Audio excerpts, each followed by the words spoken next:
You open your banking app on a Sunday morning. You scroll to the screen that adds it all up. The number looks fine. Maybe it looks better than fine. You close the app, pour another coffee, and feel a small flutter that everything is on track. If you earn a high salary in this country, I can almost guarantee you just checked the wrong number. And here's the part that surprised me when I started running the math on it. The thing you should be checking, the one number that actually predicts whether you retire on something that resembles your current life, is something most six-figure earners cannot tell me to one decimal place. This matters more than it sounds. According to a Goldman Sachs study from October of 2025, roughly 40% of working respondents earning above $300,000 a year reported living paycheck to paycheck. Not 40% of teachers, not 40% of waiters.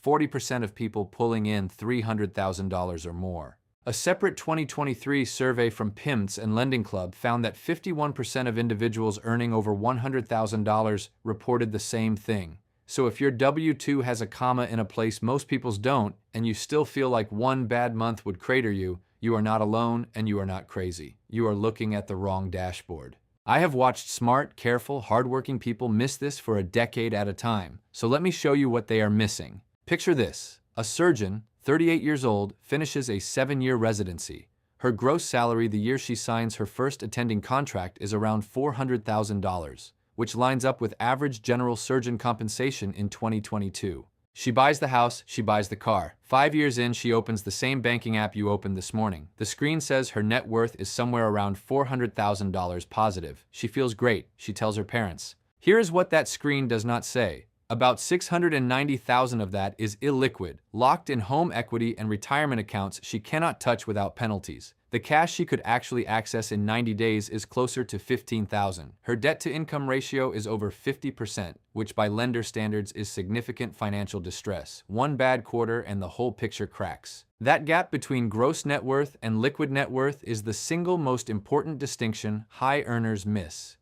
Empower data from June of 2025 put the average net worth for Americans in their 50s at roughly $1.3 million.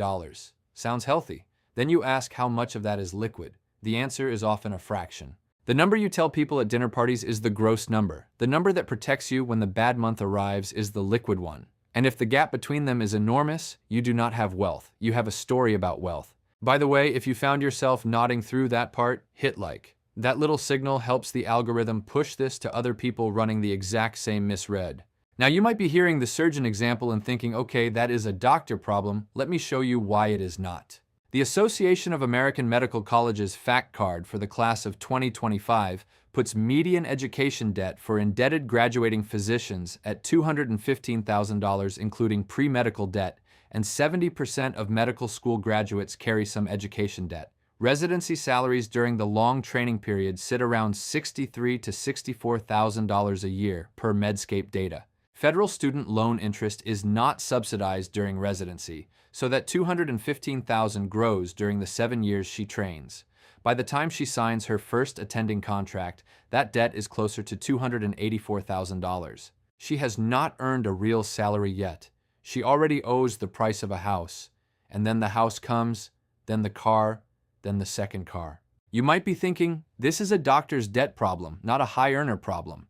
Federal Reserve analysis of the Survey of Consumer Finances between 2019 and 2022 showed student debt has actually shifted toward higher income, wealthier families. The crisis is not where the headlines put it. It is concentrated in the professions we associate with success: lawyers, dentists, MBAs, vets. The pattern is the same. I want to be fair to one objection here because I take it seriously. Some advisors will tell you the deeper issue is psychological. Feeling poor at 30 makes you feel entitled at 32, which makes you buy a house you cannot really carry at 33. There is something to that. But the more concrete reading is simpler. High debt-to-income ratios just directly limit how much credit a lender will offer, which reshapes every choice for the next decade. Both things can be true. The choices feel rational in the moment. They are still trapping you. 3 more layers stack on top. Layer 1.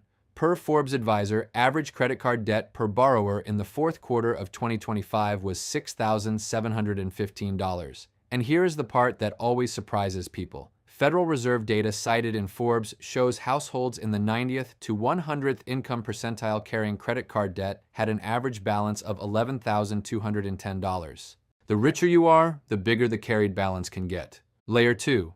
Per Federal Reserve data, 80% of new vehicle sales in the first half of 2023 were financed through a loan or lease. 80%. The car is no longer something you save for and buy. It is a 5 or 6 year liability that scales with what the dealer thinks you can pay. Layer 3 is the heaviest.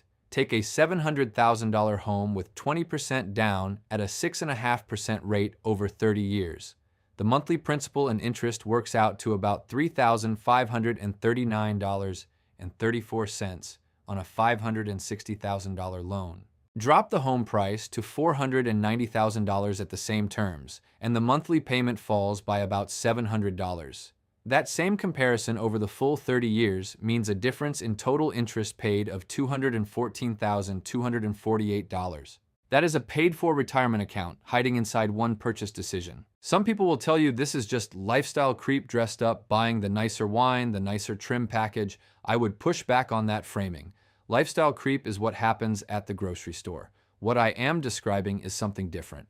These are individually reasonable decisions that harden into permanent monthly obligations you cannot easily unwind for the next 20 to 30 years. High fixed expenses are flexibility killers. They reduce the discretionary income you have left for savings, for emergencies, for actually living. If anything I just said sounds uncomfortably familiar, like you saw yourself somewhere in those layers, drop a comment with whether you are a one-income or two-income household. That single variable changes how the math plays out, and I want to see the split. Okay? So if net worth is misleading and the layers are stacking, what is the number you should be tracking instead? Here it is, your savings rate, the percentage of your gross income that goes into wealth-building accounts every month.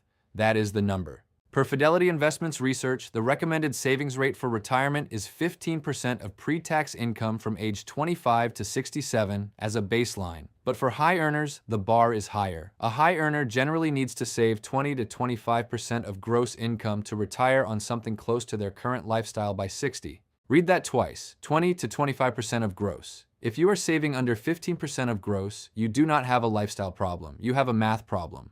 And no amount of next year's bonus, next year's raise, or next year's promotion fixes a math problem at this scale, because the obligations grow alongside the income. Now the honest counter on this, some advisors will tell you savings rate is just one of many predictors. And other things matter too, investment behavior, tax efficiency, asset allocation, sure. But here's what I keep coming back to.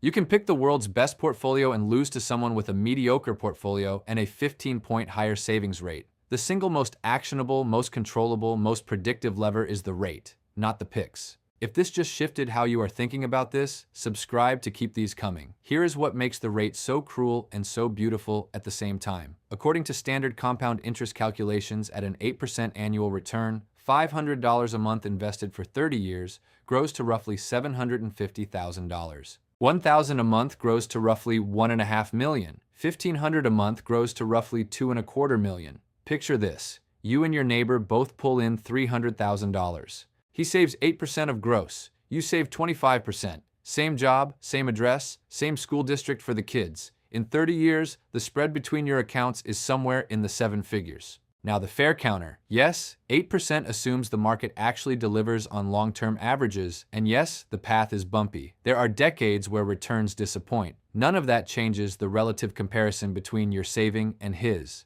The rate is what you control. The income that built your trap is the same income that builds your exit. It just has to be redirected before it arrives in your checking account. Set up the auto transfer. Move the goalpost up 2% every January. Stop telling yourself you will start once the next raise lands.